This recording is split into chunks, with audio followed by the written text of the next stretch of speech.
So let us proceed with the articulations. So yan, front, side, back, and then bottom. I'd say that this is actually a very sturdy figure. Matibay siya. Pero for now, siyempre, dahil ilang years na itong naitago, for sure, fragile na yung mga parts nito. Yung pagkagawa niya is actually, I'd say quality na at matibay.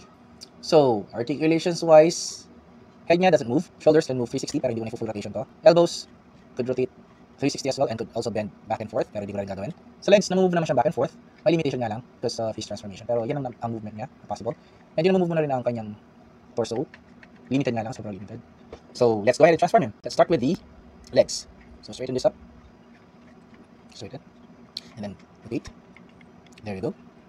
And then, just lift this downwards, yung feet niya. Same goes with this one. There you go. And for the shoulders, just simply flip this up. Same goes with this one. Flip this up.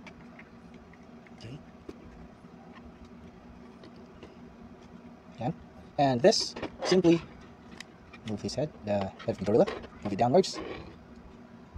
After move ganyan, move his head. And there you have it. So, yan yung front view. And then back. Weapons-wise, meron siyang dalawang swords. And this actually reminds me of the White Ranger Storm Sword in the Power Ranger series. And also this, I forgot what you call this. I don't think that this is a Morning Star, but it's a metal bolt with a chain attached to it. So this one. And also this toy has comes with a mask, which you could place here. Articulation-wise, marami siyang articulation. Yung hips niya, pwede mo rotate. 360. Yung legs niya, pwede mong i-move back and forth. Yan. Knees, up to 90 degrees, pwede mo siyang i-bend. Feet could also be bended upwards and downwards. Arms, same as with the gorilla form. 360, 90 degrees down bend ang elbows. And then the shoulder, 360 as well. Head could be rotated as well. Yan, pwede mo siyang move. Actually, lang patalikod, pwede mo siyang move. Move mo. Madali mo siyang i-pose.